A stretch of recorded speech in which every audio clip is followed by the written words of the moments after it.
여러분, 지금 세계 경제의 심장을 누가 쥐고 흔들고 있는지 아십니까? 전쟁은 중동에서 벌어지고 있는데 그 충격은 뉴욕 증시에서 먼저 반응하고 유럽의 물가를 자극하고 아시아의 공장과 항만을 흔들고 결국 우리 주유소 가격과 생활비까지 밀고 들어오고 있습니다. 지금 벌어지고 있는 미국과 이란의 충돌은 단순한 지역 분쟁이 아닙니다. 이건 총알과 미사일만 오가는 전쟁이 아닙니다. 이건 석유의 전쟁이고 운송로의 전쟁이고 세계 공급망의 전쟁이며 더 나아가 누가 이 혼란 속에서 웃고 누가 무너질 것인가를 가르는 경제 전쟁입니다. 많은 분들이 전쟁 소식을 볼 때 가장 먼저 이런 생각을 합니다. 누가 이기고 있지? 언제 끝나지? 미국이 결국 정리하는 거 아니야? 그런데 시장은 전혀 다른 질문을 던지고 있습니다. 호르무즈 해협은 열려 있는가? 유조선은 계속 지나갈 수 있는가? 원유는 제때 도착하는가? 바로 이 질문이 지금 전 세계를 흔들고 있습니다. 왜냐하면 호르무즈 해협은 단순한 바다가 아니기 때문입니다. 그곳은 세계 원유 수송의 핵심 동맥입니다. 그 길이 막히거나 흔들리기 시작하면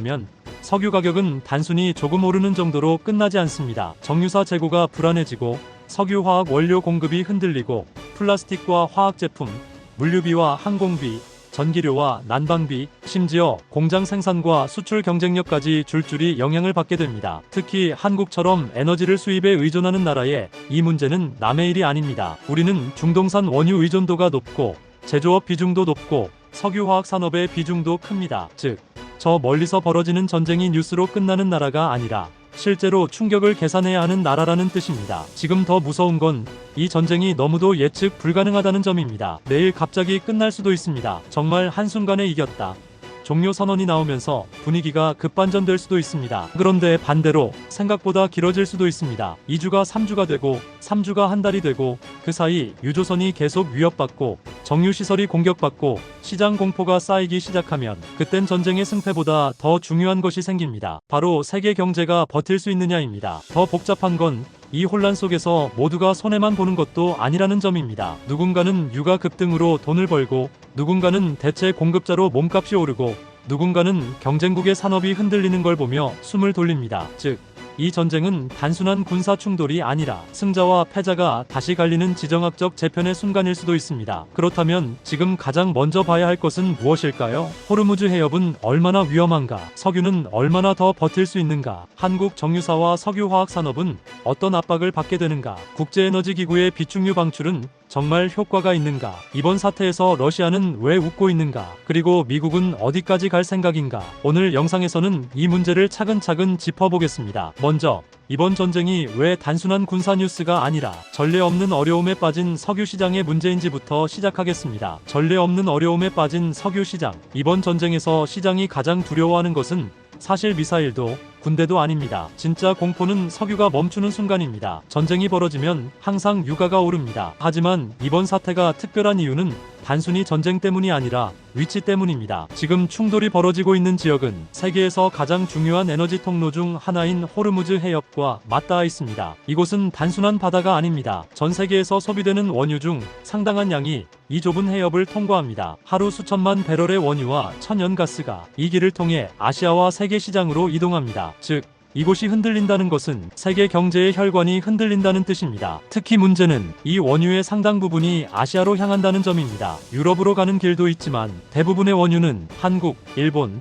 중국, 인도 같은 아시아 국가들로 향합니다. 그래서 이 해협이 막히거나 위험해지면 가장 먼저 타격을 받는 지역도 바로 아시아입니다. 한국 역시 예외가 아닙니다. 우리나라는 중동산 원유 의존도가 상당히 높은 국가입니다. 정유 산업도 크고 석유화학 산업도 크고 제조업 역시 에너지에 크게 의존합니다. 이 말은 무엇을 의미할까요? 만약 호르무즈 해협이 제대로 작동하지 않으면 단순히 기름값이 오르는 수준이 아니라 산업 전체가 영향을 받는 구조라는 뜻입니다. 지금 시장이 긴장하는 이유도 바로 여기에 있습니다. 이미 전쟁이 시작된 지 몇 주가 지나면서 해협을 지나는 유조선들이 공격을 받거나 항로가 불안해지는 사건들이 계속 발생하고 있습니다. 민간 선박들이 공격을 받았다는 뉴스도 나오고 있고 유조선이 통과를 포기하거나 우회하는 움직임도 나타나고 있습니다. 이렇게 되면 어떤 일이 벌어질까요? 석유라는 것은 오늘 막혔다고 내일 바로 바닥나는 물건은 아닙니다. 정유사들은 항상 일정 수준의 재고를 가지고 있습니다. 그래서 공급이 잠시 흔들려도 당장 문제가 터지지는 않습니다. 하지만 문제는 시간입니다. 만약 원유 공급이 계속 들어오지 않으면 재고는 결국 줄어들게 됩니다. 보통 정유사들이 확보하고 있는 원유 재고는 몇 주 정도 수준입니다. 즉, 전쟁이 길어지면 어느 순간부터는 새로운 원유가 들어오지 않는 상황이 시작됩니다. 그때부터는 상황이 완전히 달라집니다. 정유사들은 생산을 줄여야 하고 원유 가격은 더 올라가고 에너지 시장 전체가 불안해집니다. 그런데 여기서 더 큰 문제가 있습니다. 석유는 단순히 연료로만 쓰이지 않습니다. 석유는 현대 산업의 거의 모든 곳에 들어갑니다. 특히 석유화학 산업은 석유를 원료로 움직이는 산업입니다. 원유에서 정제된 나프타라는 물질은 플라스틱, 합성 섬유, 화학 제품의 핵심 원료입니다. 우리가 사용하는 수많은 제품들이 사실상 석유에서 출발합니다. 스마트폰 부품, 플라스틱 제품, 포장재, 의류 섬유, 자동차 부품, 이 모든 것들이 석유화학 산업과 연결되어 있습니다. 만약 원유 공급이 불안해지면 나프타 생산도 영향을 받습니다. 그러면 석유화학 산업이 흔들립니다. 그리고 석유화학 산업이 흔들리면 그 충격은 제조업 전체로 번집니다. 그래서 시장은 지금 단순히 유가가 오르네 수준으로 이 문제를 보지 않습니다. 시장에서는 이미 이런 질문이 나오고 있습니다. 석유화학 공장들은 얼마나 버틸 수 있는가? 정유사 재고는 언제까지 유지되는가? 대체 공급은 가능한가? 문제는 대체 공급도 쉽지 않다는 점입니다. 과거에는 러시아 원유가 일정 부분 대체 역할을 했습니다. 하지만 러시아는 이미 우크라이나 전쟁 이후 제재를 받고 있고 정치적 관계도 복잡합니다. 게다가 다른 산유국들도 지금 상황에서는 자국 공급을 우선시할 가능성이 높습니다. 즉, 공급이 흔들리면 대체하기도 쉽지 않은 구조입니다. 그래서 국제에너지 시장은 지금 긴장 상태에 들어가 있습니다. 이런 상황에서 국제에너지기구, 즉 IEA가 비축유 방출을 결정했습니다. 많은 사람들이 이걸 IEA가 석유를 나눠주는 것으로 생각하는데 사실은 그렇지 않습니다. IEA는 석유를 직접 보유한 기관이 아닙니다. IEA는 회원국들에게 일정 수준의 비축유를 유지하도록 요구하는 에너지 협력 기구입니다. 그래서 위기가 발생하면 회원국들에게 이렇게 말합니다. 지금은 비축유를 사용할 때다. 즉, 각 나라가 가지고 있는 비축유를 시장에 풀라는 뜻입니다. 이번에도 마찬가지였습니다. IEA는 사상 최대 규모에 가까운 비축유 방출을 결정했습니다. 그만큼 지금 상황이 전례 없는 에너지 시장 불안이라는 의미입니다. 하지만 여기서 중요한 사실이 하나 있습니다. 비축유 방출은 문제를 해결하는 것이 아니라 시간을 버는 조치라는 점입니다. 만약 전쟁이 빠르게 끝나면 이 조치는 충분할 수 있습니다. 하지만 전쟁이 길어지면 결국 시장은 다시 공급 문제를 걱정하게 됩니다. 그리고 바로 그 지점에서 이번 전쟁의 또 다른 승자가 등장합니다. 다음 챕터에서는 이 전쟁으로 가장 큰 이익을 얻고 있는 나라, 러시아 이야기를 해보겠습니다. 이번 전쟁의 최대 수혜자 러시아. 전쟁이 벌어지면 대부분의 국가는 손해를 봅니다. 물가가 오르고 금융시장이 흔들리고 산업 생산이 위축되고 국민들의 생활비 부담이 커집니다. 그래서 보통 전쟁은 모두가 지는 게임이라고 말합니다. 하지만 국제정치는 그렇게 단순하지 않습니다. 혼란이 커질수록 어떤 나라는 오히려 더 유리한 위치에 서기도 합니다. 그리고 이번 중동 사태에서 가장 크게 웃을 수 있는 나라로 자주 언급되는 곳이 있습니다. 바로 러시아입니다. 왜 러시아일까요? 첫 번째 이유는 단순합니다. 유가 상승입니다. 러시아 경제는 에너지에 크게 의존합니다. 석유와 천연가스는 러시아 국가 재정의 핵심입니다. 유가가 올라가면 러시아의 수출 수익은 즉각 증가합니다. 전쟁으로 인해 유가가 $60 수준에서 $100 근처까지 올라가면 그 차이는 단순한 숫자가 아닙니다. 러시아 입장에서는 하루 수억 달러의 추가 수익이 생길 수도 있는 수준입니다. 즉, 다른 나라들이 에너지 가격 때문에 고통을 받을 때 러시아는 오히려 돈을 더 벌 수 있는 구조입니다. 하지만 진짜 중요한 것은 두 번째 이유입니다. 지정학적 가치 상승입니다. 세계 에너지 시장이 불안해질수록 각국은 안정적인 공급원을 찾기 시작합니다. 이때 가장 큰 변화를 겪는 것이 바로 정치적 관계입니다. 평소에는 정치적 이유로 거래하지 않던 나라와도 에너지 때문에 다시 대화를 시작하게 됩니다. 왜냐하면 에너지는 경제의 기본 인프라이기 때문입니다. 전기, 난방, 산업 생산, 운송, 모든 것이 에너지 위에 서 있습니다. 그래서 에너지가 부족해지면 국제 정치도 현실적인 방향으로 움직이기 시작합니다. 이런 상황에서 러시아는 매우 중요한 공급국입니다. 세계에서 가장 큰 에너지 생산국 중 하나이기 때문입니다. 특히 유럽과 아시아는 러시아 에너지와 완전히 분리되기 어려운 구조를 가지고 있습니다. 우크라이나 전쟁 이후 많은 제재가 이루어졌지만 현실적으로 모든 거래가 끊어진 것은 아닙니다. 그리고 지금처럼 중동 공급이 불안해지면 시장에서는 자연스럽게 이런 질문이 나오기 시작합니다. 러시아 원유를 더 살 수는 없을까? 제재를 조금 완화할 수는 없을까? 에너지 문제만큼은 현실적으로 접근해야 하지 않을까? 이런 분위기가 형성되면 러시아의 협상력은 자연스럽게 올라갑니다. 즉, 이번 전쟁은 러시아에게 가격 상승, 협상력 상승이라는 두 가지 이익을 동시에 가져올 수 있습니다. 여기에 세 번째 이유도 있습니다. 바로 중국 변수입니다. 중국은 러시아와 에너지 협력을 유지하고 있습니다. 또한 이란과도 경제 관계가 있습니다. 그래서 호르무즈 해협이 흔들리는 상황 상황에서도 중국은 상대적으로 다른 에너지 통로를 확보할 가능성이 있습니다. 반면 한국과 일본 같은 국가는 중동 의존도가 높기 때문에 충격을 더 크게 받을 수 있습니다. 이 말은 결국 무엇을 의미할까요? 같은 아시아 안에서도 누군가는 더 비싸게 에너지를 사고 누군가는 비교적 안정적으로 공급받는 구조가 만들어질 수 있다는 뜻입니다. 이런 상황에서는 산업 경쟁력도 영향을 받습니다. 에너지 가격이 높아지면 제조원가가 올라갑니다. 제조원가가 올라가면 수출 경쟁력이 떨어집니다. 그리고 이 과정에서 어떤 국가는 타격을 받고 어떤 국가는 상대적으로 여유를 가질 수 있습니다. 그래서 국제정치 전문가들은 이번 전쟁을 단순한 군사 충돌이 아니라 에너지 패권 경쟁의 일부로 보기도 합니다. 즉 전쟁이 끝나더라도 세계 에너지 시장의 판은 다시 한번 크게 바뀔 가능성이 있습니다. 하지만 지금 시장이 가장 두려워하는 것은 러시아의 이익이 아닙니다. 지금 시장이 가장 두려워하는 것은 단 하나입니다. 호르무즈 해협이 실제로 막히는 상황입니다. 이미 유조선이 공격을 받았다는 뉴스가 나오고 민간 선박들이 위험을 감수하며 통과를 시도하고 있습니다. 그리고 이란은 이 해협을 전략적으로 활용할 수 있다는 메시지를 계속 보내고 있습니다. 다음 챕터에서는 왜 이 작은 바다가 세계 경제 전체를 흔들 수 있는지, 그리고 지금 호르무즈 해협에서 실제로 무슨 일이 벌어지고 있는지 조금 더 자세히 살펴보겠습니다. 호르무즈 해협 봉쇄, 세계 경제의 숨통이 조여온다. 지금 이 전쟁에서 가장 위험한 단어는 미사일도 아니고 핵도 아닙니다. 바로 호르무즈 해협 봉쇄입니다. 호르무즈 해협은 지도에서 보면 생각보다 매우 좁은 바다입니다. 폭이 좁은 곳은 40km도 되지 않습니다. 하지만 이 좁은 바다를 통해 세계 에너지의 엄청난 양이 이동합니다. 사우디아라비아, 쿠웨이트, 이라크, 카타르, 아랍에미리트, 이 중동 산유국들의 석유와 가스가 바로 이 길을 통해 세계로 나갑니다. 하루 수천만 배럴의 원유가 이곳을 통과합니다. 이 수치는 단순한 통계가 아닙니다. 세계 경제가 하루 동안 움직이기 위해 필요한 에너지의 상당 부분이 이 길을 지나간다는 뜻입니다. 그래서 호르무즈 해협은 종종 세계 경제의 목줄이라고 불립니다. 이 해협이 막히면 단순히 중동 문제가 아니라 전 세계 경제 문제가 됩니다. 그리고 지금 바로 그 일이 현실적인 가능성으로 떠오르고 있습니다. 이미 여러 척의 민간 선박과 유조선이 공격을 받았다는 보도가 나오고 있습니다. 드론 공격, 미사일 공격, 해상 공격, 전쟁이 길어지면서 해협 주변의 긴장도 계속 높아지고 있습니다. 이 상황에서 일부 유조선들은 아예 통과를 포기하기도 합니다. 왜냐하면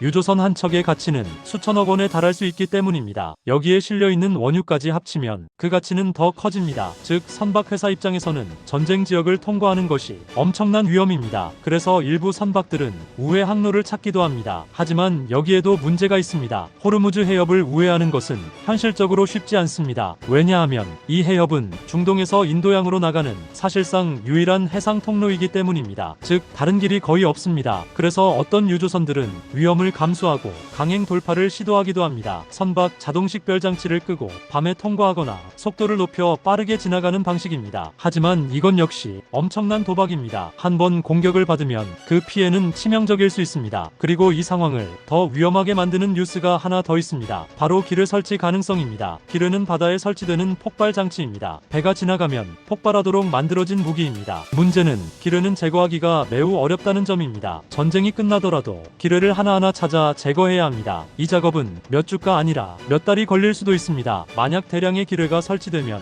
해협 정상화는 엄청난 시간이 필요할 수 있습니다. 그래서 기뢰는 해상 전쟁에서 가장 무서운 무기 중 하나로 꼽힙니다. 이란이 실제로 수천 개의 기뢰를 보유하고 있다는 분석도 있습니다. 물론 모든 기뢰가 설치되는 것은 아니겠지만 일부만 설치되더라도 해협은 매우 위험한 지역이 됩니다. 이 상황에서 유조선 회사들은 미국 해군에게 도움을 요청하기 시작했습니다. 유조선을 호위해 줄 수 없습니까? 전쟁 지역을 통과할 때 군함이 함께 이동하면 공격 위험이 줄어들 수 있기 때문입니다. 하지만 문제는 미군도 모든 선박을 보호할 수 없다는 점입니다. 지금 미군은 이미 이란과의 군사작전에 집중하고 있습니다. 그래서 민간 선박 호위까지 전부 맡는 것은 쉽지 않습니다. 게다가 군함이 함께 움직이면 충돌 위험도 커집니다. 민간 선박 보호 임무가 군사 충돌로 확대될 수 있기 때문입니다. 그래서 지금 상황은 매우 미묘합니다. 해협을 완전히 방치할 수도 없고 완전히 군사화할 수도 없는 상황입니다. 바로 이 애매한 상태가 시장에는 가장 큰 공포입니다. 왜냐하면 시장은 불확실성을 가장 싫어하기 때문입니다. 석유 공급이 완전히 끊겼다면 시장은 그 상황에 맞게 움직입니다. 하지만 지금은 끊긴 것도 아니고 안전한 것도 아닙니다. 이런 상황에서는 유가가 계속 흔들릴 수밖에 없습니다. 그리고 이 불안은 단순한 에너지 시장을 넘어 세계 세계 금융시장까지 영향을 줍니다. 원유 가격, 물가, 금리, 환율, 이 모든 것이 서로 연결되어 있기 때문입니다. 그래서 지금 세계 시장이 가장 두려워하는 것은 단순한 전쟁이 아닙니다. 이 전쟁이 얼마나 오래 이어질 것인가입니다. 그리고 바로 그 질문 앞에서 또 다른 가능성이 등장합니다. 만약 미국이 이란의 군사시설을 넘어 석유시설까지 공격한다면 어떻게 될까요? 다음 챕터에서는 이 전쟁이 더 커질 가능성, 즉 확전 시나리오를 살펴보겠습니다. 전쟁이 확전된다면 석유 시장은 어디까지 흔들릴까? 지금까지는 이 전쟁이 호르무즈 해협과 해상 운송 문제에 어떤 영향을 미칠 수 있는지를 살펴봤습니다. 하지만 시장이 더 두려워하는 시나리오는 그 다음 단계입니다. 바로 확전입니다. 지금까지 미국의 공격은 대체로 군사시설과 전략 거점을 중심으로 이루어졌습니다. 지휘부, 군사기지, 무기시설, 이런 목표들이 주된 타격 대상이었습니다. 하지만 만약 상황이 더 악화된다면 미국이 선택할 수 있는 또 하나의 카드가 있습니다. 바로 이란의 석유 인프라 공격입니다. 이건 완전히 다른 이야기입니다. 왜냐하면 이란의 석유 산업은 그 나라 경제의 핵심이기 때문입니다. 이란은 세계에서 중요한 산유국 중 하나입니다. 그리고 이란 석유 수출의 상당 부분은 특정 지역에서 집결해 유조선을 통해 세계로 나갑니다. 만약 이 시설들이 공격을 받는다면 이란의 석유 수출은 큰 타격을 받을 수 있습니다. 이 상황이 벌어지면 유가는 단순히 조금 오르는 수준이 아닐 수 있습니다. 왜냐하면 시장은 단순히 이란 석유 공급 감소만 보는 것이 아니라 중동 전체의 안정성을 의심하기 시작하기 때문입니다. 그리고 바로 여기에서 이란의 보복 가능성이 등장합니다. 이란은 이미 여러 차례 이런 메시지를 내놓았습니다. 만약 미국이 이란의 석유 시설을 공격하면 이란도 미국과 협력하는 중동 산유국들의 에너지 시설을 공격할 수 있다는 것입니다. 여기에는 어떤 나라들이 있을까요? 사우디아라비아, 아랍에미리트, 카타르, 바레인, 이 국가들은 모두 세계 에너지 시장에서 매우 중요한 역할을 하는 나라들입니다. 특히 사우디아라비아는 세계 최대 석유 수출국 중 하나입니다. 만약 이 지역의 석유 시설이 공격을 받는다면 그 충격은 단순히 한 국가의 문제가 아닙니다. 세계 석유 공급 전체가 흔들릴 수 있습니다. 이런 상황이 발생하면 유가가 $100를 넘는 것은 더 이상 놀라운 일이 아닐 수 있습니다. 일부 전문가들은 극단적인 상황에서는 유가가 $150, 심지어 $200까지도 언급될 수 있다고 이야기합니다. 물론 이런 시나리오는 최악의 경우입니다. 하지만 시장은 항상 최악의 가능성까지 계산합니다. 그래서 지금 금융시장과 에너지 시장은 매우 민감하게 움직이고 있습니다. 여기에 또 하나의 뉴스가 시장을 긴장시키고 있습니다. 바로 미군 병력 이동입니다. 일본 오키나와에 있던 미 해병대 일부가 중동으로 이동했다는 소식이 전해졌습니다. 해병대는 보통 상륙 작전이나 전략 거점 확보에 사용되는 병력입니다. 그래서 이런 움직임이 나오면 사람들은 자연스럽게 이런 질문을 합니다. 전쟁이 더 커지는 것 아닐까? 물론 군 병력 이동은 단순한 대비 조치일 수도 있습니다. 하지만 시장은 항상 가능성을 생각합니다. 만약 전쟁이 확전된다면 이 지역에서 벌어지는 충돌은 단순한 국지전이 아니라 중동 전체를 흔드는 전쟁이 될 수도 있습니다. 그리고 그 순간 에너지 시장은 지금과는 완전히 다른 단계의 충격을 맞게 됩니다. 그렇다면 여기서 또 하나의 질문이 등장합니다. 이 전쟁은 정말 오래 갈까요? 아니면 생각보다 빨리 끝날까요? 이 질문에 대해 가장 강하게 목소리를 내고 있는 사람은 바로 미국 대통령입니다. 그리고 그의 발언은 시장에 또 다른 혼란을 주고 있습니다. 다음 챕터에서는 이 전쟁이 얼마나 오래 이어질 수 있는지, 그리고 정치적 메시지가 시장에 어떤 영향을 주고 있는지를 살펴보겠습니다. 전쟁은 이미 끝났다는 주장, 그러나 시장은 그렇게 생각하지 않는다. 전쟁이 길어질 것인가? 아니면 생각보다 빨리 끝날 것인가? 이 질문에 대해 가장 강한 메시지를 내고 있는 사람은 바로 미국 대통령입니다. 미국 정부의 입장은 비교적 명확합니다. 전쟁은 이미 미국이 유리한 국면에 들어섰고 이란의 군사력은 상당 부분 약화되었으며 전략적으로는 사실상 승리가 확정된 상황이라는 주장입니다. 이 메시지는 정치적으로 매우 중요합니다. 왜냐하면 전쟁은 단순히 군사작전만으로 이루어지는 것이 아니라 국내 여론과 국제 여론도 함께 움직여야 하기 때문입니다. 미국 입장에서 전쟁이 길어질 것처럼 보이는 것 자체가 정치적 부담이 될 수 있습니다. 그래서 강한 메시지가 나옵니다. 이미 이겼다. 이란의 군사력은 크게 약화되었다. 너무 걱정할 필요 없다. 이런 발언은 국내 정치적으로는 지지층을 결집시키는 효과가 있습니다. 하지만 문제는 시장과 전문가들이 같은 판단을 하고 있느냐입니다. 그리고 여기서 상황이 조금 복잡해집니다. 왜냐하면 시장은 정치적 메시지가 아니라 실제 리스크를 기준으로 움직이기 때문입니다. 시장이 보는 질문은 이것입니다. 호르무즈 해협은 완전히 안전한가? 유조선 공격 위험은 사라졌는가? 기뢰 설치 가능성은 없는가? 이란이 보복 공격을 하지 않을 것인가? 이 질문들에 대한 답이 아직 명확하지 않습니다. 그래서 시장은 정치적 낙관론과 달리 여전히 긴장 상태를 유지하고 있습니다. 여기에 또 하나의 변수도 있습니다. 바로 정보 전쟁입니다. 전쟁이 벌어지면 군사 충돌뿐 아니라 정보와 여론을 둘러싼 싸움도 함께 벌어집니다. 각국 정부는 자신들에게 유리한 메시지를 강조합니다. 언론은 다양한 정보와 분석을 내놓습니다. 이 과정에서 무엇이 사실이고 무엇이 과장인가 판단하기 어려운 상황이 만들어집니다. 이런 상황에서는 시장 불안이 쉽게 사라지지 않습니다. 왜냐하면 투자자들은 확실한 정보를 기다리기 때문입니다. 그리고 또 하나 중요한 문제가 있습니다. 바로 유가 문제입니다. 유가가 오르면 전 세계 경제가 영향을 받습니다. 하지만 미국은 세계 최대 산유국 중 하나입니다. 그래서 어떤 시각에서는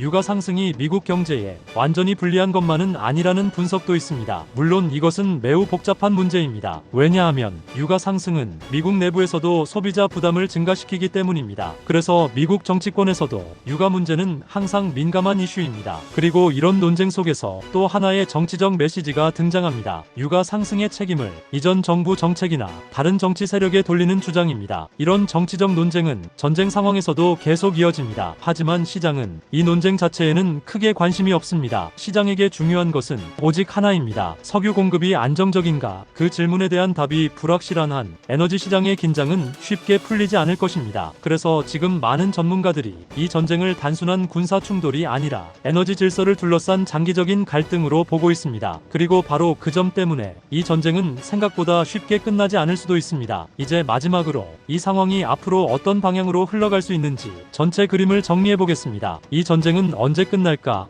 그리고 세계는 무엇을 준비해야 할까? 지금까지 우리는 이 전쟁이 석유 시장과 세계 경제에 어떤 영향을 줄 수 있는지 살펴봤습니다. 정리해보면 상황은 생각보다 단순하지 않습니다. 전쟁은 중동에서 벌어지고 있지만 그 충격은 세계 경제 전체로 퍼지고 있습니다. 호르무즈 해협이라는 세계 에너지 운송의 핵심 통로가 전쟁의 중심에 놓여있기 때문입니다. 그리고 바로 이 지점 때문에 이번 전쟁은 다른 분쟁과는 조금 다른 모습을 보입니다. 보통 지역 전쟁은 그 지역 안에서 끝나는 경우가 많습니다. 하지만 에너지 운송로가 얽혀있는 전쟁은 세계 경제와 바로 연결됩니다. 그래서 지금 세계 시장은 매우 민감하게 반응하고 있습니다. 유가가 조금만 흔들려도 주식시장, 채권시장, 환율시장 모든 곳에서 긴장이 나타납니다. 그렇다면 이 전쟁은 언제 끝날까요? 솔직히 말하면 지금 시점에서 그 답을 확실하게 아는 사람은 없습니다. 전쟁은 생각보다 빨리 끝날 수도 있습니다. 정치적 합의가 이루어지거나 군사적 균형이 어느 정도 정리되면 갑자기 긴장이 완화될 수도 있습니다. 실제로 역사적으로도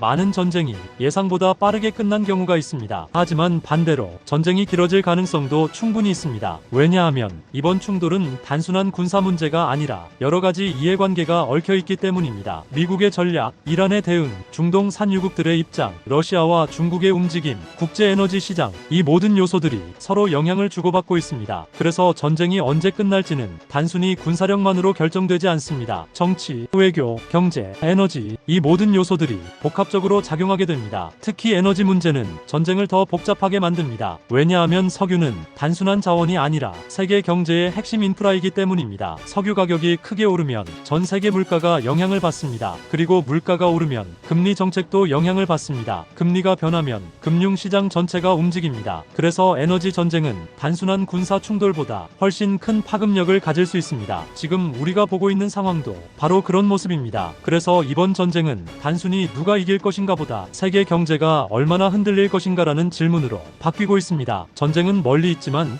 그 충격은 우리 삶에 닿는다. 지금 이 전쟁은 지도 위에서는 멀리 떨어진 중동에서 벌어지고 있습니다. 하지만 그 영향은 결코 먼 이야기가 아닙니다. 석유 가격이 오르면 주유소 가격이 올라갑니다. 물류비가 오르고 항공료가 오르고 공장 생산 비용이 올라갑니다. 그리고 결국 우리 생활 속 물가가 영향을 받습니다. 그래서 에너지 전쟁은 전 세계 사람들의 삶과 연결됩니다. 특히 한국처럼 에너지 수입 의존도가 높은 나라는 이 문제를 더 민감하게 바라볼 수밖에 없습니다. 우리는 석유 석유를 생산하는 나라가 아니라 수입하는 나라입니다. 그래서 세계 에너지 시장이 흔들리면 그 충격이 더 직접적으로 전달됩니다. 이번 전쟁이 얼마나 길어질지, 얼마나 확대될지 지금은 누구도 확실히 말할 수 없습니다. 하지만 한 가지는 분명합니다. 이 전쟁은 단순한 지역 분쟁이 아니라 세계 에너지 질서를 흔드는 사건이 될 가능성이 있습니다. 그래서 우리는 전쟁의 승패만 보는 것이 아니라 에너지 공급, 세계 경제, 산업 구조, 이 모든 변화를 함께 지켜봐야 합니다. 전쟁은 총성과 미사일로만 이루어지지 않습니다. 때로는 석유 한 배럴의 가격이 세계의 힘의 균형을 바꾸기도 합니다. 그리고 지금